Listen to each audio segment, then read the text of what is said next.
Ladies and gentlemen, welcome to another episode of Sports Nonsense and Whiskey. Tuesday, September 20th. Hanging with my boy, Pinky. How you doing, my man? What's going on, man? Doing good. Tuesday. It's a good feeling. It's a good One day feeling. closer to the weekend. The weekend's a long ways away, but Thursday will be here soon enough. And then Thursday we will have be more here soon football, enough. right? That's right. That's right. So, struggle until you get there. Yeah, buddy. Pour a little relaxer and get to work. So, how'd your last week treat you, my man? Oh, dude. I will tell you. So we went to the group of us went to the Broncos game on Sunday, and we'll talk about that. But I ended up winning on Twitter. I ended up winning VIP tickets to the Betfred Sportsbook and buddy. VIP party. That was awesome. Oh, it looked like a fun Awesome. time. Dude, I did it. I was on the rookie level when I came in. I was on the expert level when I left. So they had their like stations where the food was: burgers, fries, nachos. Uh, they had some brisket, and then they had some pulled Nice. pork and stuff. Well, they would just make it and put it in little baskets and put it out in front of you. So they didn't have to wait for you to get there. They just had a bunch of baskets. You just came up, took what you want, went back to your seat. It was Solid. perfect. Um, Nice. and then it was like there was like 7 or 8 bars, and you just had to find like which one treated you well. I kept going to this lady. She had Breckenridge Orange and Breckenridge Blue, the 2.0 series. Yes. Got to try both of those multiple times, but I was doing the rookie moves at first of just ordering like one drink. I learned certain bars would only give you one. Some bars would give you as many as you ordered. So Oh, beautiful. so I just started going to the ones that'll let you order two, and I'd get 2 Breckenridge and Diet Cokes. And yeah, had a great time. I was probably inebriated when I got to meet the Broncos president of operations, um, Damani Leach. Yep. Saw those Um, pictures. my buddy, the super fan Ron, introduced us, and it Ron Ron Moon? no, the super fan, the Oh, Broncos super oh, fan guy. oh, oh. Yeah, the Broncos. Yes. That you've had some So communications with through Twitter. he Right.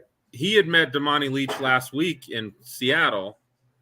So he came up, was like, hey, and they were talking, and he was like, I want you to meet one of my buddies. He's a big fan. He does a podcast. And he was like, yeah, it's Sports Nonsense and Whiskey. And Damani Leach was like, that sounds like all the right things. I was like, thanks, man. Exactly. How many times do we have to tell people this? Right? Super cool guy. Took pictures with us.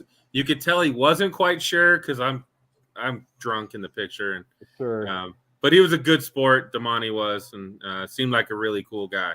So Who'd you go up with again? I saw Billy in some of those pictures. yeah, Billy and his wife, Pinky Jr. and Andy. All Okay. white. Okay. And you got everybody into the tent, it looks like? Yeah, all 5. Yeah. How many people could have you gotten in? Like how many tickets did you get into the Well, so it was on Twitter, and they were just like, if you want tickets, tell us how many you want, and then who your favorite player is. Okay, So so I you knew said we had 5 five of and us then going. who? I said 5 and Javante Williams. All right. I like it. So Solid. it worked. And then Ron the Super Fan won tickets on Twitter too. So that worked out well. Money, dude. But it Looked was like a good time. I mean, that was the best part of your day. it was the best, man. We had music, the TVs weren't great in the tent, but good people, good food. We kept drinking. Had a blast. Like What time did that start? 11:25, and we left at 2:10, Nice. and Nice. got up to my seat. I actually had the last seats in the 500s. the very last Okay. row. Yeah. So I had a ledge behind us. I stood on the ledge the whole game. Really? Yeah, whole game with my water bottle, kind of going left, kind of going right, But I didn't fall over, so that was good. Nice. Win, baby. That's a win. Well, I'm happy for you, man. That looked like a lot of fun, dude. It was a blast. I was, the game would have been better. We can talk about that, but the experience with the friends and my son was just awesome. I will definitely remember that. Did he actually have some kind words to say, or was he grumps and shit talking the whole time? He was a hater the whole time. Yeah, that sounds about right. The whole Way time. to go, Junior. He did have we got Broncos hats from the Flex tire guys. They were giving away. They were nice hats. He wore the hat, which was nice. All right. And he had a Nuggets hat with him too, so he was at least supporting a Denver team while we were there. I mean, I respect him because at least he likes the Nuggets. So he's not all terrible. He's got some redeeming qualities. Couple things. He's pretty good. Oh man! That Anything else happened last week to you? Man, that was it. There hasn't been any movies to go watch, so I haven't seen anything pop culture wise. I did finish season 3 of Barry. I don't know if I mentioned that last week. You did not. I still have to watch that. So one of these days I'll get there and we'll talk. So season 1 have you watched season 1 or 2? I haven't started it yet. Okay. Season 3 is dark. Like it goes to some dark places in there, which I think really changes the dynamics of the show. Is really cool. And then I just started. I'm almost done. I actually had a hell of a migraine Saturday, so I ended up, doing some dishes, doing a little bit of laundry maybe, and then I just watched Stranger Things all day. So Not on that one either. I got through most of that. I got one episode left, and of course, it's like a 2-hour episode. All right. As well. Right. So I got caught up on She-Hulk. I'm not impressed. Not impressed. It's not awful. Like I'm not gonna say it's awful by any means. I like the idea of them bringing in this character and the way they're bringing her in and stuff. But compared to all the other ones that they've done, I'd probably say this is my least favorite. God, I don't know if I'd go that far. I like some of the things that's in it, but maybe Miss Marvel's. I probably like this a little bit more than Miss Marvel, but I liked Miss Marvel. I thought it was a cool way to tell a new character. Yeah, I mean, the biggest issue with this one, and to me, is one of the biggest issues in Miss Marvel. You just don't have a real villain that's doing anything. Like you don't have a lot of And I guess to me, I don't need the villain. Like I don't, not all stories have to have a villain. They can just have some good and bad moments, just like regular life, and you can walk through it. But I just think it's the character for She-Hulk. I can't quite put my finger on it just yet, but there's a level of the character that I just don't believe. Like it's too over the top, maybe, or too cartoonish, too comic booky, maybe. Can't quite put my finger on it yet. I don't like it. I did love the stuff with Wong and Madison. That stuff was hilarious. That was like the 3rd episode or something like that. That was great. So it's got its good parts for sure. Just not my favorite. I did finally see the Batman. Good. I won't say it's great, but I think it's good. I got to rewatch it sober. We were pretty hammered when we went and saw that, and I just don't remember it. And there's a lot going on. I mean, there is a lot going on that you hear 3 hours and you're like, damn, it's gonna drag or something. That's why I haven't watched it again. Yeah, I mean that's why I had trouble. When do I have 3 hours to watch this movie? Exactly. So we finally sat down, we watched it, the wife and I. And I was surprised at how much they packed into 3 hours, where I was like, damn, this is like actually a good story. And it's got good pace.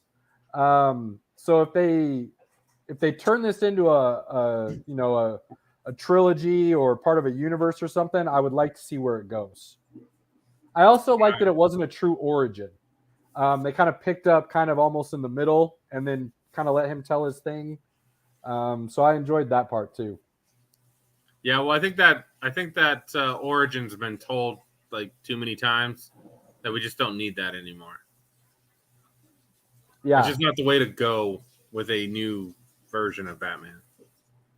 Yeah, I mean that's kind of what I liked about it too. So you kind of get the origin while they're telling the story, so you didn't need to do just a full-on origin and how he came to be and everything. So I like that. So we'll see what happens.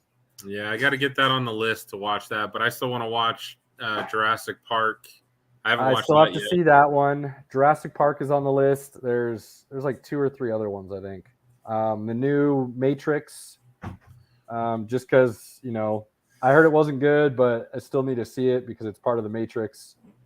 Want to be able to say I've seen them all. There's still some cool stuff in there, but they just went too far with trying to bend the story to make this work, and yeah, it's kind of. It would have been better leaving it alone. So there's those 2. Something else. I got a list written down somewhere, so I'll start catching up on some of these. I mean, the biggest one is like we didn't want to see any of these other ones because Top Gun. I'm waiting for that to come out on streaming, so I can finally see that. It's the out. wife. I think you have to buy it. It's only on Paramount Plus right now, I think. It hasn't gone they haven't released it to like HBO and they may not, so I might have to wait even longer. The wife wants me to watch Thor again, and I'm like, nah, I can pretty much remember that movie, and it wasn't good, at all. There's 3 jokes in the whole movie, and I don't think that's worth rewatching it right now. So I still enjoy it. I've got to catch up. We got to catch up on House of the Dragon.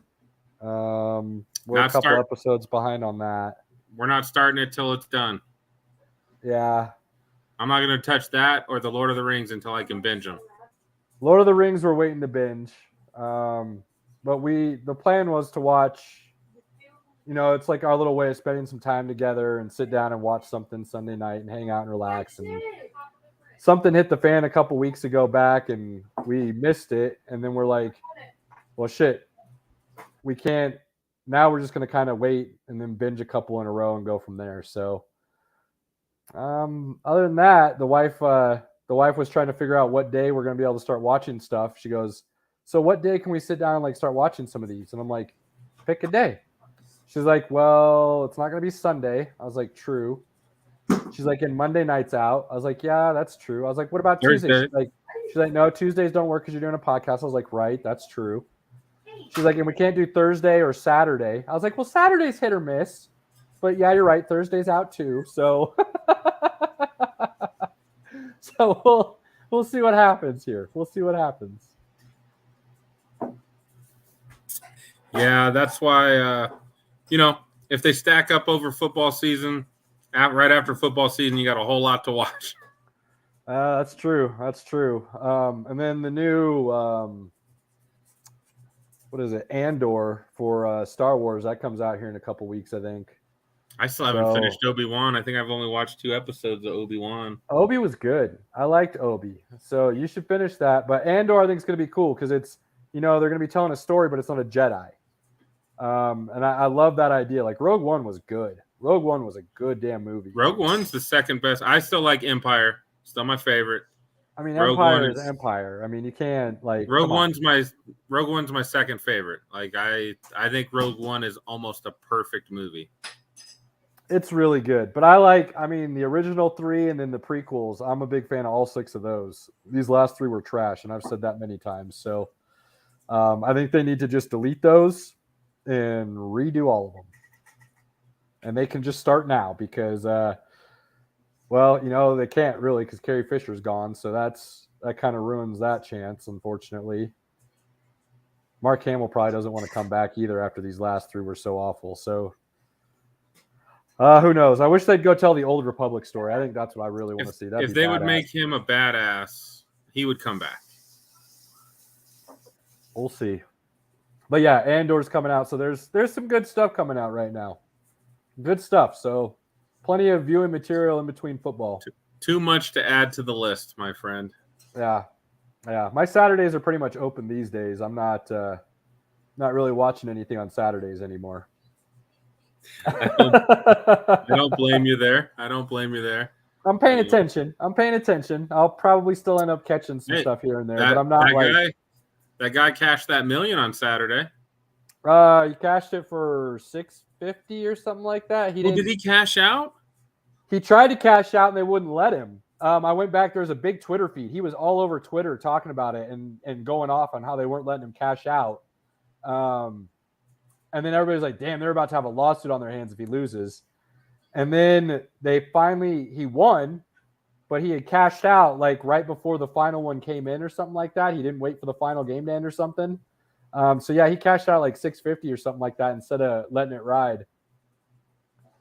Well, I know that Miami game, because I was only paying attention to it just to see if he won. Yeah. That's all I really cared about, because I was like, Miami looks like shit. They're just kicking field goals. But they had the ball. It was 17-9. A&M had to win by 7. Miami's got the ball with like a minute and a half left, and they like throw 3 straight incompletions, and it was over. And I was like, he won! Yeah, what was it? A $7.30 bet or something like that. He won 25 legs. It would have won just over $1 million. And yeah, I found the story and I read up on it. He cashed out at like $7 or $650, something like that.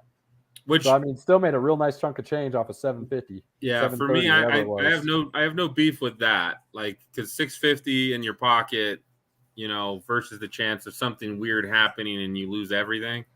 I'll take it. But I had a feeling Texas A&M was going to beat Miami. I didn't know if they'd beat them by 7. That was the tough one, but they're both highly overrated. But absolutely, I don't have much room to speak, so I'm gonna leave it at that. Oh goodness. So before we get into football, 3 weeks in and beaten down already. 3 weeks in, down, dude, viciously beaten down, and it may get proportionally worse if they go and hire somebody that a bunch of dumbasses are asking for. It could be worse. You could be a CU fan right now. Oh no, I wouldn't. No, yuck. Although I'm really enjoying watching all my CU friends talk about how this shouldn't be the way it is. And I'm like, dude, like, how did you not, like, your administration straight does nothing to support sports. They think they're the Harvard of the West. Boulder's trash, dude. CU will never be good again, ever. So they better start finding new teams quickly. At least my team's got a shot to do something. Unlikely, but they have a shot. Boulder's got nothing. Absolutely nothing. They hired a coach on a discount deal. How are you going to compete in college football when you're hiring a coach on a discount deal? Come on now. Awful CU. Boulder. Awesome city, not awesome people.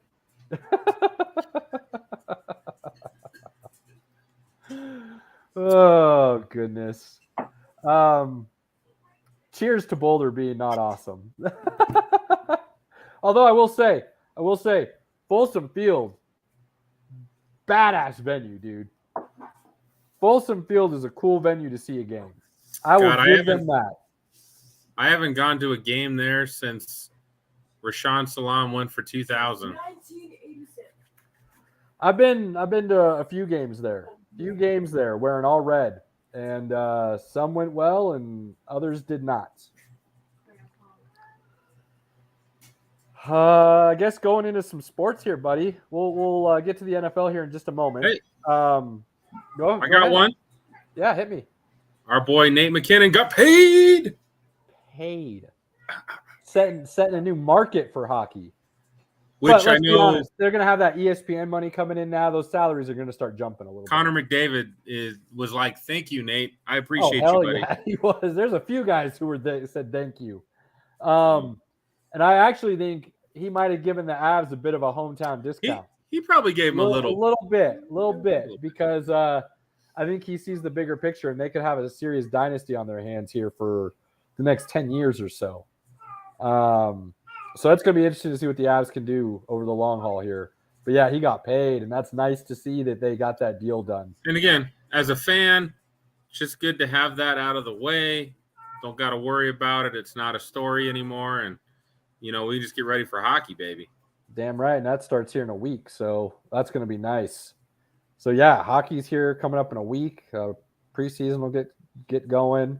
With the Avs being the defending champs, we're going to see him on TV a few times. So that'll be nice. Whoa. Yeah. That'll be good. Actually, I think Billy's interested in making sure we all go to a game this year. So we're going to try to make that I'm happen. down, dude. I've only been to one Avs game, and it was a blast. And that was years ago. That was years ago. Hockey live is a whole nother level. It is so much more fun than you would think. It's crazy. Their tickets are a little expensive. They are. Which is strange. And again, I don't know if they get enough volume from fans every time, but they're expensive compared to the NBA tickets. Avs fans are rabid, and you can fit less people in a hockey stadium because that ice takes up more of the bottom than the NBA court does. So tickets are a little bit more expensive. I've got a buddy of mine up in Denver who had season tickets. I don't know if he still does, but he did for a while. And he took me to a game one time, and it was, you know me, I love sports. I follow hockey. I watch it on TV and stuff. And it was a whole different level seeing it live. And I've been to CC games and Air Force games and DU games, but damn, watching NHL hockey was awesome. I'm ready. I've got my Cale Makar jersey. I'm ready. We need to see if they do like a guys' night out. Like the Nuggets do that guys' night out. You get 4 tickets, 4 drinks, and a dog or something like that for like $100. We need to see if the Avs do that. That'd be a cheap, easy way to go. I don't think the Avs do. I don't think they have to. I mean, the Nuggets were doing it when Melo and them were here. Nuggets have been doing it for years. They've never stopped. They do the family night and they do the guys' night out tickets. So I bet the Avs have something like that. We'll have to look into that and head up there. Grab a couple, Billy, you, me, and somebody else, and go enjoy a game. Yeah, buddy. Picking up on a story from last week. This will be all the baseball we talk about, but Judge is now at 59. So he is 20 right games there. left. I mean, to think he can't get 3 homers in 20 games, that would be crazy if he doesn't. It's looking real good for him right now. He's also right in the hunt for the Triple Crown. Dude he's going to be the MVP this year. Ohtani had a hell of a season, but his team's not in the playoffs. So I don't know how you can give him the MVP. I'd like to see Judge get 65. I think that'd be pretty good. I want to see him break the home run record. I want to see him get the Triple Crown record and the MVP. I want to see him just smoke it all. I think that'd be cool as hell. And then he's going to bolt and go somewhere else because he would have to go top dollar. To break 72, man, he'd have to go scorched earth, man. That's not going to happen. There's no way he gets to that. Because he'd have to hit 13 in 20 games. Here's what could happen. It could go one of 2 ways. Guys don't want to see him do it, so they start walking him towards the end of the season a little bit more, not throwing in the zone at all. Or they want to see somebody clean take that record so they don't have to listen to that shit anymore. Maybe they start throwing stuff down the middle a little bit more. I just don't think anybody cares. I don't know. I honestly don't know. I don't think anybody would care about the Barry Bonds has the single season home run record. I just don't think players actually care. I don't think baseball players care about the steroid era. I don't think that bothers them. I think the cheating and what Houston got caught for bothers them, although I think everybody's doing it, so I'm not sure why some people are doing the holier and mightier than thou kind of stuff. Baseball. So yeah, Judge is looking to set some serious records, which I am definitely following. You know what I love about Judge? He wears a damn good number. 99. When I see 99, man, I love it. That's my D lineman number. I love it. Excuse me. Yeah, well, he's also what, like 6'7", 6'8", like 260? Yeah. I mean, the man is a beast, a straight beast, dude. I think the Giants could call him in to play a couple plays if they needed. Like, just put on a jersey and get out here. Easy. I mean, the dude plays center field too. Normally he's at right field, but he does play center field every once again too. So he's an athlete. You know what I mean? He's not just like somebody the only reason he doesn't play center field is they try to protect him from himself because center fielders are known to get injured more often than the other outfielders. So that's the only reason he doesn't play full-time center field, which is crazy to me. And then you got Albert Pujols. He's at 698. So he's 2 away from 700 with a couple games left. So I think these are 2 super cool records that are going down right now. One from the up-and-coming superstar. Well, I mean, he is a superstar, but, he's that new generation. And then you've got the old superstar on his way out trying to finish his career on an extremely high note as well. So really cool stories. Paul Goldschmidt is still in the hunt for the NL Triple Crown as well. Falling off the pace a little bit, but he's still right there. He still has a shot at it. So that's another cool storyline on the same team. So a couple cool things going on in baseball. There's some teams that have already clinched some playoff spots. Bunch of teams that have already been eliminated. So, like you said, 20 games roughly left for everybody. And then we'll discuss a little bit of playoffs and stuff. I've been following enough to know, kind of who I can pick for series and things of that nature. So yeah, some baseball will be coming up, and we'll discuss a little bit more in depth. But we'll keep the weekly tally going on these records here that we've kind of had our eye on here since roughly All-Star break. Really, those are good guys to root for. So absolutely. USMNT has a friendly on Friday against, I think it's Japan, if I'm remembering correctly. It's an 8 Eastern kickoff because it's in Germany. So it'll air Mountain Time at 6 a.m. Friday. That'll be fun just to kind of get an idea. There's going to be quite a few guys playing who have not guaranteed a spot on the roster. So there's still quite a few open spots on guys who could go to the World Cup. They've got this friendly, and then they've got one more friendly before the World Cup kicks off. Excuse me. So keeping a close eye on that and seeing where they land and how they play. Is the World Cup in 2023? No, it's in November. Is it in November? Dude, we talked about this. It's over. It starts Thanksgiving week. Dude, we're getting hammered. Let's go. Yeah, dude. USMNT, if I remember correctly, plays on Thanksgiving Day. I'll be watching football on Thanksgiving Day, but I mean, let's be honest. Usually the Thanksgiving games aren't good. They're just on, so we get to watch football. Hey, the Lions are good this year. You don't gotta tell me. What have I been telling you the whole time? Pay attention. I said they'd be competitive. I did. But this is the World Cup. This is the World Cup. This is the World Cup. Yeah. If football's on versus the World Cup, still gonna watch football. Oh, Pinky. But that's what your tablet and your TV. The World Cup is on Saturday. I'm in. Tablet TV. World Cup gets TV. Football gets tablet, and then you can switch them out when the game's done. Nah, that's not how it works, my friend. It should be. I'll get you there. Although if we put the soccer on the tablet for like 45 minutes, we won't miss anything. Because the ball will just go back and forth. And then we'll see something fun. I'm not wrong. Man. Just because they're not scoring doesn't mean there's not a lot of crazy, awesome stuff happening. The World Cup's different. Wants to say hi. Little crazy thing. He always wants to get his time on the podcast. All right. I love you, buddy. I'll spray you. So that's coming up. Hockey, baseball, soccer, football. Football.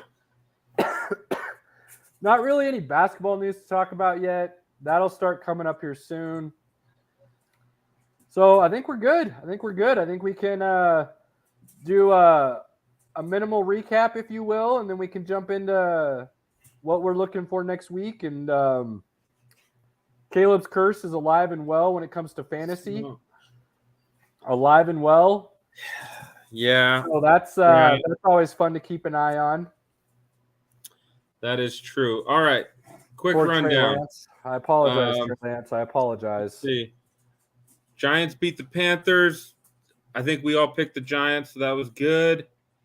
Lions smacked the Commanders. Let them get back into the game, but they had a pretty good lead for most of that game. Yo, Carson Wentz is playing real good right now. He's, he is playing well. Give him due, right? Give him due. It looks like Colts look real stupid right now. Colts, how in the hell you have Jonathan Taylor and you get shut out? Frank Wright, I think he is overrated. I think I can safely say that he is overrated. I wanted to say I saw something that said like the Colts are like 0-6 in Jacksonville in like the last. Like, I was like, wait, what? Yeah. How's that possible? So it's like their house of horrors. It's like New England going down to Miami. It's just a weird, fluky thing. But still, it shouldn't. I mean, the way they ended last year and the way they've started this year, Frank Wright ain't looking good. I'm glad I didn't bet on the Colts. I mean, the other bets I had didn't come through either, but, whatever. Failed miserably.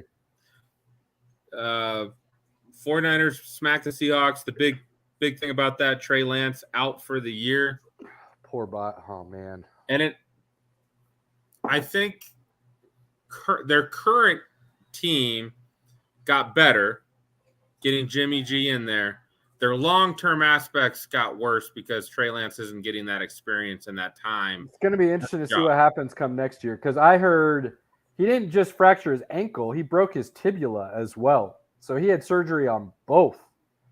So it's not just a one injury; it's a whole leg injury type scenario that he's which also could take some of his mobility away, or there could be a little. From what I know about these injuries, when the tendons and stuff aren't involved, it shouldn't be an issue.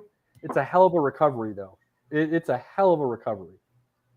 So that was a big deal. Rams mopped the Falcons for most of their game. Man, Falcons had a chance to win. If Jalen Ramsey doesn't go up and over that guy for the interception at the end, Rams aren't looking good. They got back in it. They are struggling, yes. But the Falcons are maybe playing better than we expected them to play as well. Better than you expected them to play. Okay, fair enough. I said they would be competitive. I didn't say their record would be good, but I said they'd be competitive. Mariota's looking pretty decent right now. Again, Bills mopped the Titans. Eagles that wasn't even Vikings. Bills just put themselves on a completely different level from everybody else in the NFL. Everybody right now. Everybody. Chargers Chiefs. That was a really good game. I still felt like at the end, Chargers chargered, man. So here's what I'll say about that. And yes, I will agree with you. They chargered. Staley has to take a moment there to realize the play he's going to call in could be going to the guy that just said, I need to come out. And you can't, if you've got a player saying, I need to come out because I'm not going to be able to give you everything on that next play, you need to take that into consideration and let that player come out. You can't run that. You're on the 1, the 2, something like that. Dang. So take that time out. You either time out or you let him sub. And the only reason they didn't want him to come out is because they didn't want the Chiefs to be able to sub guys in and change their package. So then don't throw to him. But that's not the problem with that. And I've heard people say that. And it's excuse me, because I'm not calling you dumb, but it's a stupid comment because he was open. If he had stuck that foot and stayed like the route calls for, that's a touchdown. But he went outside. His legs were so gone, instead of sticking and coming back inside where the ball was thrown, he kind of just slid outside. He didn't sit down. If he sits down, touchdown. But that's what I mean. The route you could tell was to come, fake outside, stick your leg in the ground, and come back in. And that's where the ball was thrown. And you could see his body like, I need to do, and I'm just falling away. And he couldn't get back. So to say that he was wide open, that was a touchdown if he's able to run that route. So to say don't throw to him, if that's going to be the case, then guess what? You're right. You should have called the timeout. If you know he can't give you 100%, maybe you shouldn't throw to him. I mean, I get what you're saying, but as the quarterback, when you see that guy wide open, like you see that, he's going to come back in. That's exactly what the play calls for. It's a touchdown. Did Everett give because he tried to get out? Was he able to give his 100% on that play? No. So I don't know if you've ever been in this situation, Pinky, but I've been in games, and I can remember one very vividly, and I hate it. I hate it. I was on a breakaway in soccer, and I would have had the goalie beat because he came out way too far, and I was beelining, and I got this beautiful ball into me. I was behind the defense, cruising right at the goal, and my legs just gave out. Like, there was nothing I could do about it. I'm on a full sprint, and my legs just went noodle on me. And I stumbled, and I couldn't get the power on the ball that I needed to put it in the back of the net. And goalie just kind of gets a little trickler, and it was done. And I ate it. So I've been in that situation. I know what that feels like. But I also I wasn't in the same situation where Everett was, where I was like, I need to get out. I was feeling good, and then that run was like the last of my energy. Like that put me on empty. Let's be honest, bro. The sport that I played the most was basketball. I was always playing with noodle legs, so I didn't know what that was like to have like whatever. Because the only game I had was hustling. I didn't have I'm big, so I'm like a wall, so I can rebound, I can play defense. I had a little bit in the post, but noodle legs are devastating. I hate that feeling because it can come on out of nowhere. But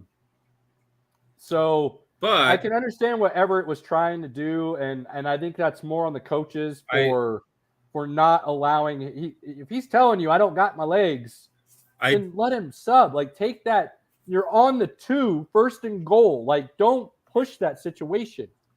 I did enjoy the Chiefs battling back. You're still the champ of that division until you're not. And but I did see some cracks, man. There are that Chargers defense. I mean, what is MVS doing anymore? Like, that dude looks awful. I don't know why that guy's out there. In that game, even though they lost, to me, they proved they're the best team in the division. And that's a learning mistake that, as long as Staley keeps learning, that coaching staff, puts that away into the memory bank. They'll take that second and go, okay, we've got a good opportunity here. Yes, we wanted to run quick. We wanted to keep the tempo, but it's more beneficial to either take the timeout and let him get his legs or allow him to sub and run a different play. So it'll be interesting to see how the season goes forward. Yeah. The big one that lost me my money this week was the Steelers getting beat by the Patriots. I didn't see that happening. That amazing. At home, I just don't know how the Steelers didn't win that game. I just don't. That's just. I'm not, to be honest with you, I'm not really sure what Matt Canada's calling. The play selection just doesn't look good to me from what I've seen. If you're not helping Trubisky look good, then why aren't you just playing Pickett? Like, get him in and get him some reps at this point. If you're not gonna, I don't see a lot of stuff like. You're asking Trubisky to play in the pocket like you did with Big Ben, and Trubisky's better on the rollouts and the bootlegs, and get him on the move and get him outside the pocket. Those are going to benefit you and your terrible offensive line, and they're not doing any of that from what I can tell. Now, the surprise to me, there's 2 surprises. The big one was the Jets and Browns. Man, I heard people talking about how Chubb should have just gone down. He shouldn't have scored that last touchdown. And to me, I'm thinking, why? He put you up 14 points with 1:30 left in the game. That should be a done deal. That touchdown should have sealed the game. There should have been no questions, plain and simple. Like, him going down or him scoring the touchdown shouldn't change the outcome of that game. 155, up 13 against the Jets. And Joe Flacco. 155 against anybody up 13.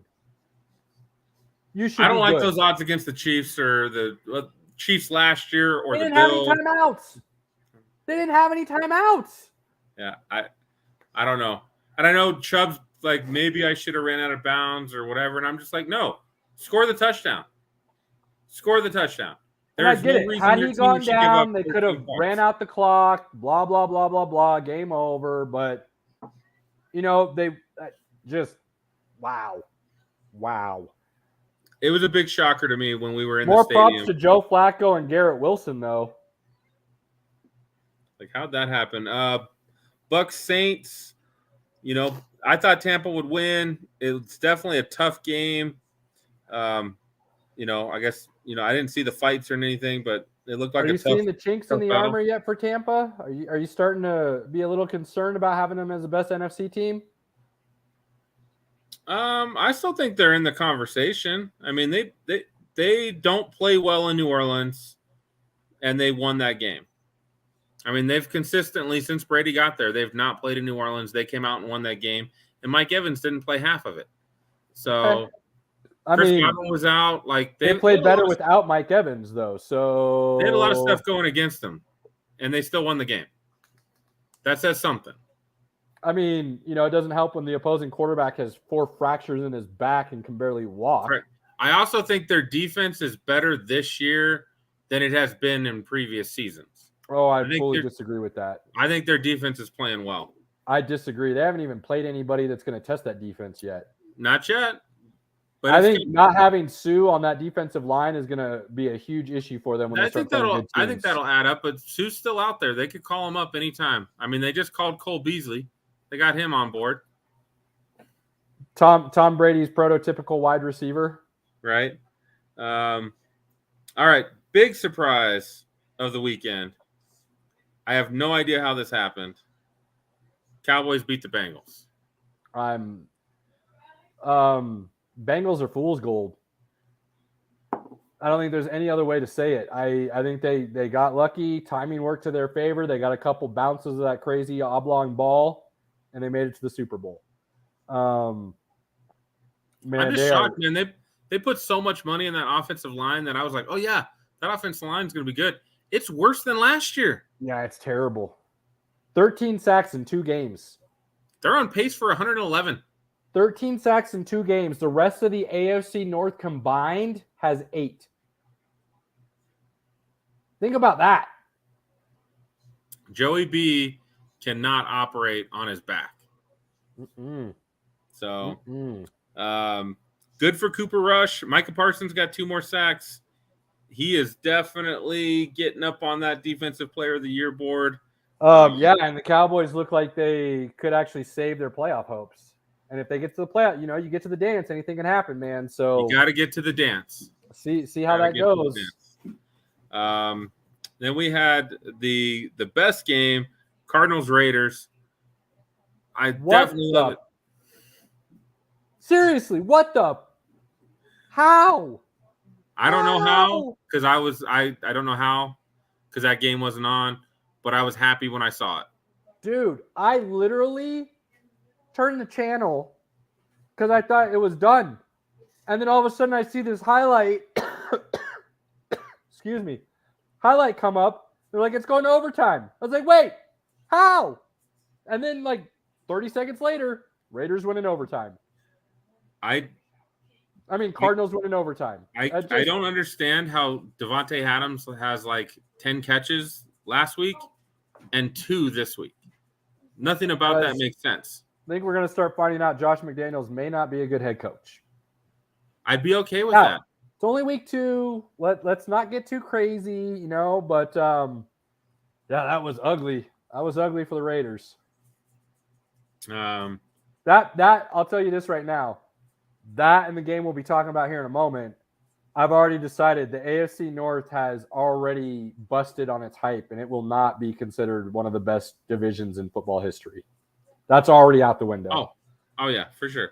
Packers, Bears. Aaron Rodgers owns the Bears. He did it again. Not just that. Aaron Jones. Hello. when you can let Aaron Rodgers kind of pick his moments, and then I heard some commentary that they were calling a lot of run pass option plays, and that's what was being sent into Rodgers, and he was running. And he was like, yo, I'm just going to keep running the ball. Like, we're blowing him out. A.J. Dillon, here's the ball. Aaron Jones, here's the ball. Let's go. So that's going to be a development that I think is worth watching, because if they can run the ball like that and their defense shows up, Aaron Rodgers is going to ball out. They're going to be very much title contenders. I don't think that, but they do own the Bears. I will go that far.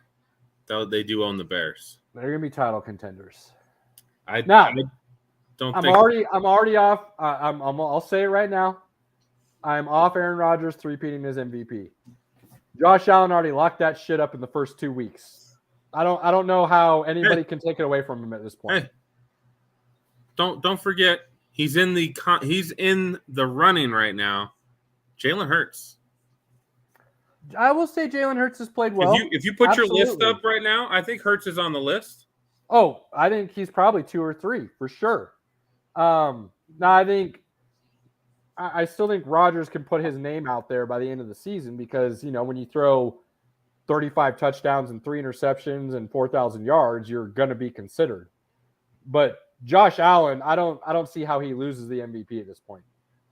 He might have one bad game, but every game he plays is going to be similar to what he's done already. At this point, the way that they're moving the ball, playing in their defense, a bad game for him is throwing 250, 2 touchdowns. It's going to be a bad game for him this year, right? Yeah, a couple picks and whatever, but dude, he is wow. Wow. So yeah, like I think Aaron is the man, but I can't see him doing anything the way they want to play this year that's going to overtake what Josh Allen's already done. I've got my Aaron Rodgers jerseys upstairs, buddy. I love that guy. I know. Aaron's a good name. He's a good guy. I think he's a fun guy too. I think he's a little under. What do I want to say here? Misunderstood. I think he's misunderstood. But I'd like to have a beer with him. I think I'd have a good time. I'd Maybe have some ayahuasca tea with him. Alaska. Yeah. We'd run around the desert naked, whatever. Like, whatever. Sure. He's a good guy. Why not? Let's do it. So that was interesting. And then, I will say, so, man, a lot of things on that Broncos game was painful. We got the dub. That's always what matters. The only reason they won is because they were playing Houston. Any other team probably in the NFL right now, they would have lost. Thankfully, the defense is playing really good, and they played Houston.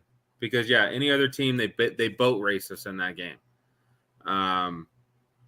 The injuries are piling up, and that's not helping. You think maybe because guys didn't prepare their bodies during preseason like you're supposed to?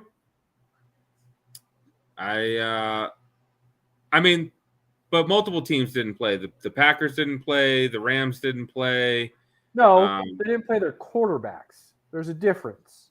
A lot of them didn't play their starting offense. A lot of the starting offenses of teams didn't play. But I think that's going to be a trend that ends this year. Well, I think if you're a team that's been together for a couple years, I think maybe you've earned that cachet to do that. But this is a whole new staff, whole new team, whole new everything. It's not just not playing in preseason. It's the way Hackett was running training camp.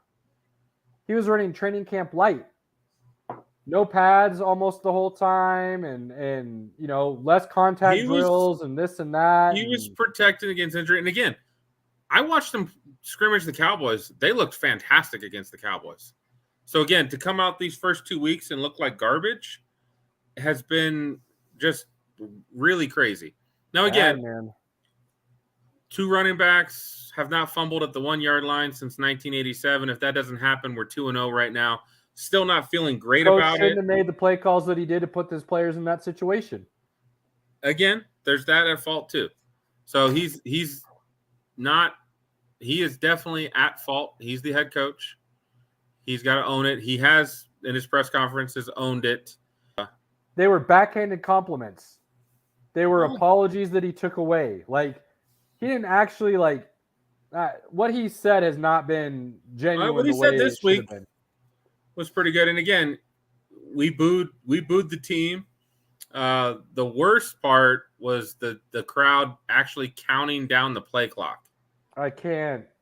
Look, the only thing he can do right now that would halfway help next week is giving up play calling duties and focusing on actually being a head coach, because he's bad at both. So you need to pick one and start learning how to do it, because he's not good at either. I mean, technically, he's good at calling plays at least 20 to 20. It's in the red zone that he's awful. Is he though? Is he good, or does he just have really high-level talent that's making up for his mistakes? They're the third-ranked team in yards per play, yards per game, like yards per drive. Like, they move the ball up and down.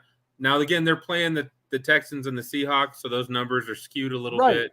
And look at the talent on the offensive side of the ball. So I'm not giving it to the head coach as a play caller.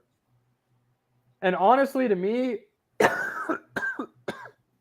damn, sorry. Russ hasn't looked good either. His numbers are way overinflated, and he has not looked good to me. As a veteran of where he's at, he could be solving a lot of these problems himself, and he's not. So again, I'm starting to think he's very overrated. Now, I'm not going to go that far yet. He's in a whole different offense. I'm not going there yet. I don't want to hear that shit. Tom Brady went to a whole new offense, and he didn't skip a beat. That first 6 games of that Tampa year before the bye week was pretty bad, bro. It wasn't that bad. It wasn't this bad. It was. You were calling him done. I remember. You were talking they were done before the bye week. No, I was saying they wouldn't make the playoffs. I wasn't saying Brady was done. I was saying they wouldn't make the playoffs. But that was more because the defense wasn't playing that great either. That offense was not playing great until after the bye week, and then they started picking it up. So they were still scoring like 24 points plus a game. I mean, look at the teams they were playing, though. They're playing. Yeah, but I was saying they were done because the defense was not playing well, not because of Brady and the offense. So, I don't know. I wasn't sold on the Russ trade to begin with, so it's going to take a lot more for me to get on that bandwagon. That's for other reasons, but we won't go into that because that just takes too long. So, let's see. Next week 3. I mean, Thursday Night Football starts with Steelers-Browns. I'm not really super interested in that. Back up a second. Obviously, we already talked about the Bills, but give the Eagles their due. Well, I said they mopped up on the Vikings. We said that. Like, we just moved by. I know, but let's last game of the night, Jalen Hurts looking super legit. I told you, pay attention to this man. And looks like the work he put in the offseason did something for him, because you give him a number 1 wide receiver, Devontae Smith, Goddard, those running backs, arguably the best offensive line in football. I mean, they're right there in that conversation. They're definitely top 5. Right now, if they stay on their trajectory and the Bills stay on their trajectory, we could get one of the best Super Bowls of all time.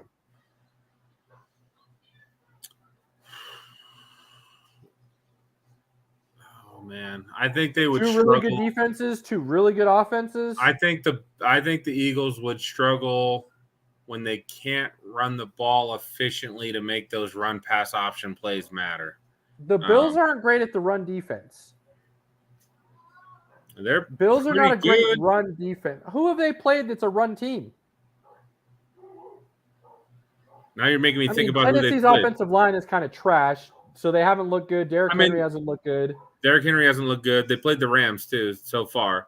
And the Rams tried to run, but they just gave it up after a little while because it wasn't working. So, I don't think they're a great running defense team. I think they're good, not great. Where they're great is when you can let Von Miller and those dudes go after the quarterback.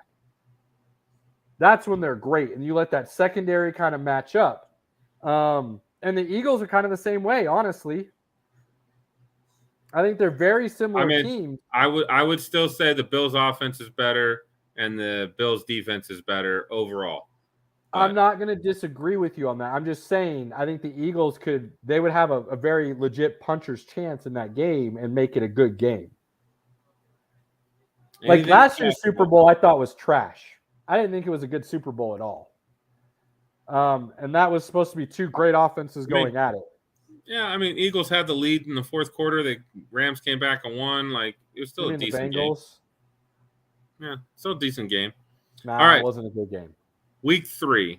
Moving on to week 3. Hopefully more things are coming into focus. Teams start, generating a little bit more of who they're going to be. Steelers-Browns are on Thursday night. Browns? Coin flip? I don't know. Yeah, I just don't know. The Lions. I would say if the Steelers had J.J. Watt, I'd pick the Steelers. I mean T.J. Watt. Sorry. I knew who you meant. Yeah, thank you. I would pick the Steelers. I don't think it'd even be a question in my mind. Yeah. But without him, I'm like, I don't know. Yeah, I don't know. Browns just lost to the Jets, so I don't know. Yeah. Bengals, Jets. I don't know. Bengals are 5-point favorites. I don't know why, but they are. Where's the game at? In New York. Oh. New Jersey. Oh. I don't know if I could pick the Bengals in that game. I don't know. It is Joe Flacco. The idea of picking the Jets doesn't feel good either. So it is Joe Flacco. We'll stay away. He's been playing good. I mean, let's just help everybody out. Don't bet that game at all. Leave that game alone. Stay away from that game unless you're feeling really risky. Chiefs, Colts. Chiefs running away in Indy. Chiefs are 6.5-point favorites. I think I like that. You're going to put the Chiefs on AstroTurf in a dome? Please. Goodbye. Although, well, I would say that the Colts should be able to run the football, but Jonathan Taylor should finally have a good game. Jonathan Taylor will go over 100 and maybe 2 touchdowns, but that'll be all of their scoring. And Matt Ryan does not look good. They'll lose by 3 or 4 touchdowns. This may be the first must-win game of the season. Ooh. Raiders, Titans. They're both 0-2. Yeah, that's a good. They're both playoff teams from last year. Good call. Cheers. Yeah, I would say if you lose this game, you're definitely out of contention already. Like that. You're done. I mean, technically, the Titans could go 0-3 and still find a way back in their division. The Raiders, if you go 0-3, dude, you may not get close in your division.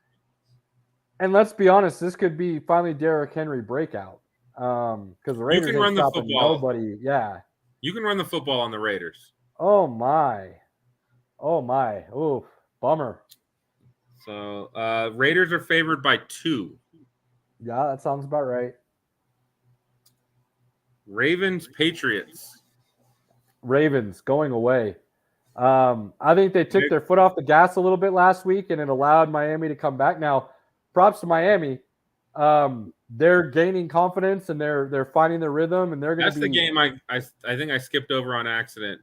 Tua coming out, 6 touchdowns, came back in that game. Yeah, we did talk about that. I mean, I thought it was over. Lamar was rolling. They were up 21 in the fourth quarter. I think they took their foot off the gas a little bit. And I will say, I said if J.C. Jackson plays, the Chargers win. Really was feeling good about that until that interception. And I did say if J.K. Dobbins doesn't play, I'd pick Miami.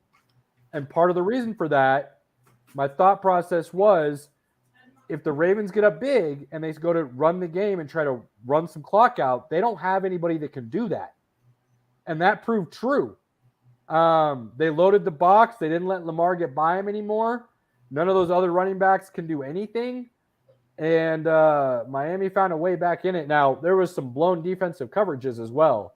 So I think Baltimore just kind of got a little lax in the mind, kind of put themselves on cruise control, and it cost them. But Baltimore over the Patriots running away for sure. Oh, Patriots are god-awful. I just still don't know how they won that game. And then we've got Texans-Bears. Daddy, I saw your video on YouTube, but I didn't want to interrupt. Okay, thank you. Oh, that's an easy one. Texans. Over who? The Bears. Oh, no, I'm not saying that's easy at all. I'll take the Texans over the Bears. I don't hate that pick, but I'm not saying that's a given by any means. I think can see the Bears winning. I think they're. Now, I will say, I said Cole Kmet was going to be a top 10 tight end. I still believe he could get there, but he's got to go off this week. How do you go 2 weeks in a row without him getting a catch when he's your arguably top pass catcher? I mean, when Fields only throws for 70 yards, I mean, probably not going to get a lot of catches. So, but dude, like, run some plays that are going to allow those easy balls to get people in a rhythm. Like, I don't understand NFL play callers. I could call a better game than half these dudes, and I fully believe that. Because you have to get your guys in a rhythm. You have to create easy catches, easy plays. I'll give you 25%, maybe not half, but I'll give you 25%. I'll take it. I mean, there are some atrocious play callers, dude. Just atrocious. So I don't get it. Mooney doesn't look good either. Like, you've got some weapons. Call some plays that are going to be easy to get them the ball. I don't care if it's just a screen out real quick and it's only going to be a 3-yard gain. Get the ball in their hands and start building some confidence. And they haven't done it. So I agree. And I'm high on Davis Mills. Please don't let that be a curse for him, because I like Texans are scrappy, man. They're a scrappy team. Let's see. Cowboys, Giants. Monday night. New Cowboys Jersey. should not feel good yet. Giants have been not great, maybe not even good just yet, but they've been 2-0. They're on the cusp of maybe figuring some things out, and I think Dayball is getting that confidence in those boys. 2-0. And Daniel Jones hasn't looked awful. They're actually favored 2.5. That doesn't surprise me. It's in the Meadowlands, isn't it? They're at home, yeah. They got the at home 2.5. Nobody knows what Cooper Rush will do. He could be good one week, could be bad the next. Who knows? Yeah, that's true. And let's be honest, Dallas, when Zeke is averaging close to 5 yards a run, why are you not giving him the ball? Just give him the ball. What the hell? Like, I don't like, are you trying to prove that he's washed? Because what I'm watching is when he gets the ball, he looks like he's ready to break one, but you're only letting him touch it like 11 times a game. So that's not really going to get you anywhere. 3rd and 2 looks good. 3rd and 2 looks good. Let's see. Eagles, Commanders. Eagles are going to run away with that, I think. I won't say run away. Only because Washington's offense has been a bit of a surprise this year. I think they will. It'll be close early. They'll get a 10-point lead late, I think, is kind of I could agree with that. Carson Wentz will probably throw a pick in the second half that kind of allows the Eagles to start pulling away. Then we got Lions, Vikings. Sneaky call. Lions win that game. I might take the Lions. Lions are they're 6-point dogs. I might take the points on that. Oh, I'd take the points in a heartbeat. But I could convince myself to take them money line. They've been looking good. Then that offense is rolling in. Amon-Ra St. Brown, star, superstar, Nova, whatever you want to call it, in the making. Welcome to the show. Saints, Panthers. I want no part of that game with Winston with his ribs, and what do you get from McCaffrey? And I tell you right now, and I know you're going to laugh at me, but if Sam Darnold was starting, I would pick the Panthers, and there wouldn't be much of a question in my mind. I don't know. Saints defense is pretty good. I don't know about that. It is, but again, Darnold at least gives you the option of being explosive as an offense. Baker does nothing. Nothing. Jags, Chargers. I mean, Chargers. But I think the Jags make it more competitive than people expect. I'm concerned, man. I really don't want Herbert to play. I want his ribs to rest a little bit. If he doesn't play, this could be a coin toss. Honest to God. Who's the backup for the Chargers right now? Chase Daniel. That's what I thought. I don't hate it. That's what I thought. No, I mean he's a solid backup. But the Jags, they're getting that confidence. They're realizing they've got some talent. Hey, how about my boy Christian Kirk? Looking good. Now, I will say, what the is Peterson doing with Etienne? He's not doing anything.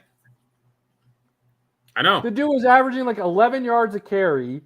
He's showing explosive in the pass game, and he's getting like 6 touches a game. What are you doing? It's killing one of my fantasy squads. So let's not talk about it. Well, thank you for trying to screw me over because obviously it's helping me a little. Cheers, buddy. Absolutely, it's helping you. You didn't take a worthless draft pick.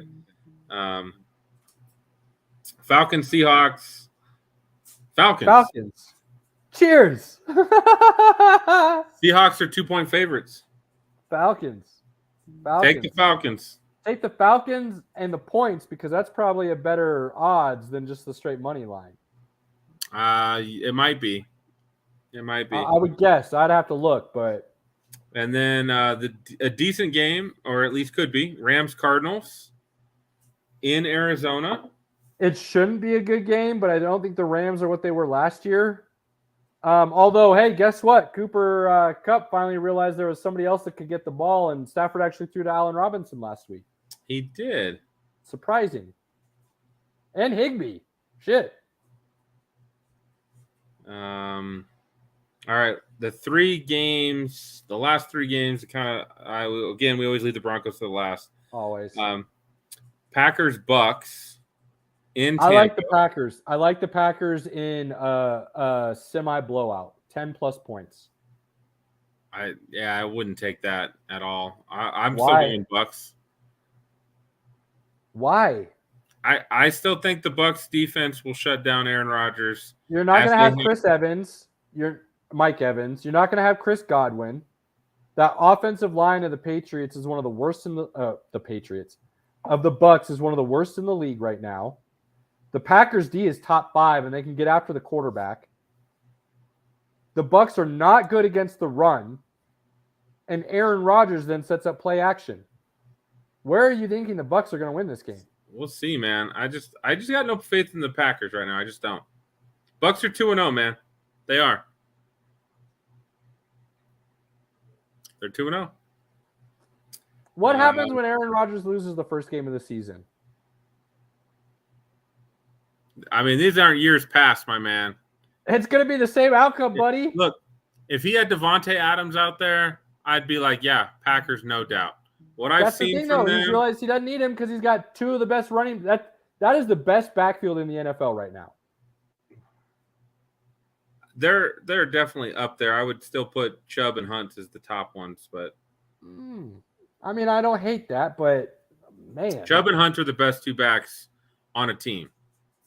They really are. I don't know. I think Aaron Jones and AJ Hunt has won a Dillon rushing title, and Chubb would win a rushing title if Hunt wasn't there. I get it. I still think, and you know how I feel about Chubb. I think he's the most talented pure running back in the NFL. So I don't hate that.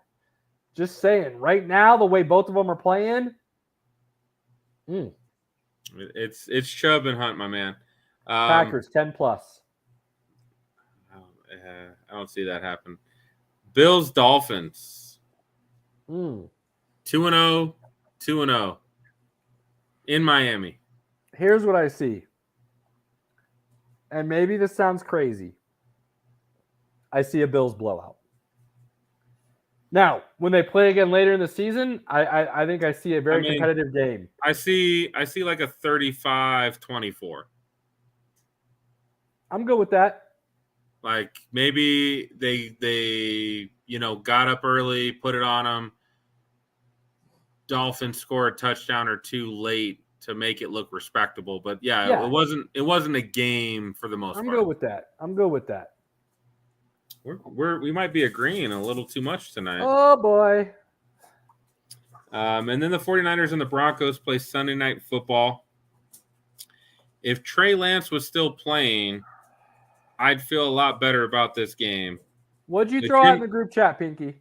Tell the people what you said in the group chat. Tell the people what you said. I'm probably betting 49ers on this game. No, tell the people what you said. They're going to get boat raced. There's going to be a lot of angry and sad Broncos fans Sunday night. I think there will be. I mean, at least from what we've seen. Now, again, 20-20, we've seen the ball move. It just doesn't get in the end zone. On defense, we've played some good defense. So there's been at least some things that are good. And you're right. Everything could finally magically click, and they could be off to the races. But if they have not learned from their previous mistakes, they will get boat raced. Oh, I'll tell you this right now. It's either going to be a Broncos win blowout because they get at Jimmy G and he has one of those Jimmy G bad games, or it's going to be Jimmy G throws for like 150. He throws like 15 times, and the Broncos lose by like 30. The Broncos rush defense, now again, they've played Seattle and Houston, so maybe not the greatest examples. They've played well so far. DJ Jones has been a great pickup. Randy Gregory has been a great pickup. Sure. If they force the 49ers to make Jimmy G win the game, I like the Broncos odds in that case. But if the 49ers can run the football, it's going to be a long day. Oh. I don't think it's going to be a close game no matter what happens. It's going to be a blowout one way or the other. And that doesn't play well for the Broncos. I don't see that. I don't see a blowout one way or the other, but from what I've seen, you said they're going to get boat raced. That would be a blowout. Yeah. I keep thinking like they have a really good running back and they really don't. They just pulled Marlon Mack off the practice squad. Let's be honest, though. Marlon Mack looked pretty solid. Marlon Mack is a solid guy, but I think he doesn't bring anything special. Like, you can stop him. But here's the thing. I think in Kyle Shanahan's offense, if he plays, you're talking about a dude who can get 4 or 5 yards of carry, and that's exactly what Shanahan wants. Which is why you got to stop that. You got to force the 49ers to throw the football. I would like to think the Broncos finally figure everything out, things click, and they win by 10 plus. I have zero confidence in that, though, happening. Zero. I can't disagree, man. I don't have any confidence right now. I just don't. And it hurts because I think we have the talent to be a good team. But man, I'll tell you what. I don't. Now, again, I'm also on the a lot of the injuries we have, they do not help at all. Because we do have injuries at some pretty good positions. So I mean, Judy may not play, but it sounds like Hamler should be back. You've got obviously some tight end depth. I still think our best O-lineman is Quinn, and he's not playing. I mean, that hurts a little bit, but I don't feel like play calling. They're not feeding Gordon and Javonte enough. It's not to me so much that they're not beating them enough. It's one, the selection of plays that they're giving them and the timing of when those plays are being called. I think they're both bad, which then results in awful situations, not just bad situations, awful situations.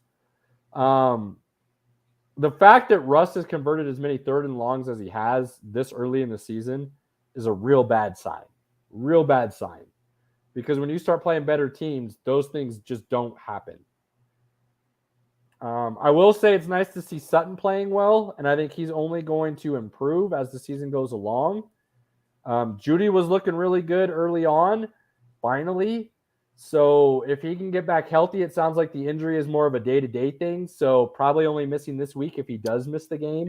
It was ribs. It's a Sunday night. It's not ribs anymore. It's sternum now. They're calling it a sternum issue. Oh, okay. Which still kind of could be similar to like a bruised rib situation. It's just more center chest than it is on the side of the chest. I I've never had a bruised sternum, so I can't tell you how that feels compared to I've had broken ribs and bruised ribs. It kind of I know those are awful. It really affects awful. your breathing, but it would impact him if he got hit. I mean, so do ribs. So I don't know if it's, same kind of pain tolerance, just a different type of area that it's in, or if it does affect you more. I couldn't tell you that. I've had broken ribs and bruised ribs, and they suck. You're not playing through that. You can play, but you're not going to be, I don't want to say dangerous. You're not going to be, what's the word I'm looking for here? You're not going to be valuable. You're not going to be a weapon. You'll still get some catches and some yards, but it's obvious. Like when you have that injury, you just can't move the way you want to, no matter how hard you try. And I know they can inject you and they've got stuff that I wasn't, privy to when it comes to drugs that you can take. But I can say from the pain I had when I had those injuries and then trying to play basketball on them, like I can't imagine playing football. Basketball was bad enough. They need Judy Sunday night. They really do. Yeah. Now I'll say if Hamler can go, they don't necessarily need Judy. I think Hamler can be a serious weapon. He can really be the Tyler Lockett in this offense. And then you've got 2 DK Metcalfs with Judy and Sutton. And really, Judy can kind of float between DK Lockett kind of roles for Russell Wilson. Because he'll run in the slot. He'll run on the outside. Sutton's just a beast. So I think if Hamler can go and Judy can't, it almost evens itself out from where we've been the last couple of weeks. So you could be okay. I mean, the Niners secondary isn't elite. Oh, no. As long as you can stop their pass rush, you can make plays on them. Their secondary is middle of the road, I would say. Not high end, not low end. They're kind of right there. Their secondary gets a lift because they have a really good linebacking core, and their front four is pretty good. Yeah, damn absolutely. good. Absolutely. So, they've been using the tight ends well. I think they've been using the tight ends too much, but they've been using them well. So if they can get the run game going, we'll see. But again, San Francisco is just a really good overall team, and they're coached at the highest level. Shanahan is just elite, in my opinion. So if Hackett doesn't get in his own way, we could see a good game. I just don't see that happening, and unfortunately, I think that means the Broncos go 1-2, and I hate saying that because, we had them 13-4. I mean, shit. This is a game they should win. They need to win, and yet, no confidence that they will win. Agreed. That's it for week 3, my man. Well, it's going to be interesting. It's going to be interesting to see what happens. I will say, I already said it once, but my curse is alive and well. I do like at least the Broncos play on Sunday night. I like it when they're the only game. I'm not focused on anything else fantasy-wise. I'm not focused on any other game, so that's good.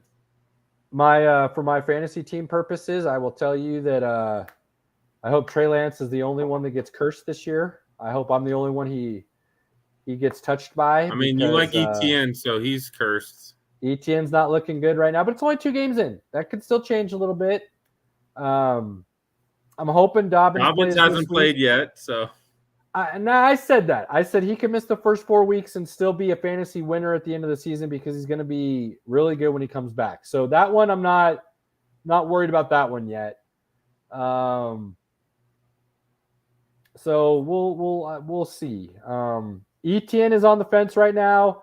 Dobbins is still on deck, so we're not worried about that. ETN has another bad week. We're going to be starting to get worried, and Trey Lance has already gotten touched. So they're just using Robinson a lot, and he's putting up points. So, but he doesn't look explosive. That's what blows my mind. He looks like a solid running back, but he doesn't look explosive. So why? Whatever. What do I know? What do I know? I'm some dude sitting in his basement talking football. Like, what do I know?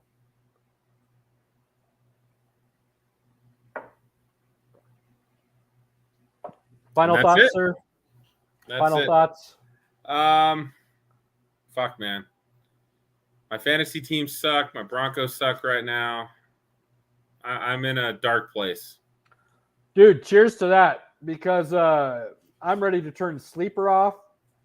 My Huskers, I can only pray that they hire a good head coach going on forward. Your wife's probably like, well, honey, you don't have to watch the Huskers games anymore, so we can go do this or that. Oh, shoot. Saturday, man, I didn't even see any of the Oklahoma game. We were out at some thing that she wanted to go to, Alice in Wonderland, hide and seek, scavenger hunt thing downtown Colorado Springs with some friends, and Broncos came on, and you know our anniversary was Monday, so we went and did an early dinner with the kiddo on Sunday, and I skipped the Broncos game because I'm not trying to get myself amped up over that obnoxious nonsense. So yeah, she's in a good place right now. She thinks there might be a whole season where she doesn't have to deal with it. So now she's still realistic because, you know, like I said at the top of the show, she said there's, 4 nights of the week where we can't hang out and watch anything. So she's still realistic about it. But I think she's kind of got her fingers crossed right now that we're on the verge of a very low-key sports fall. Sunday we're going up to Cripple Creek to ride the train because she wants to see the fall leaves change, and little dude is obsessed with trains right now and talking about them all the time and for what little words he can say. So yeah, I'm not going to see most of the football on Sunday. So yeah, if things don't turn around here quickly for at least one of my teams, I'm not going to be seeing much of anything. That's my final thought. And on that note, cheers, my good man. As always, spend that time with the loved ones. Take advantage of the time you do have with them and those moments that you get to spend with them. Family, friends, everybody else. We love you guys. Peace. Peace. Man.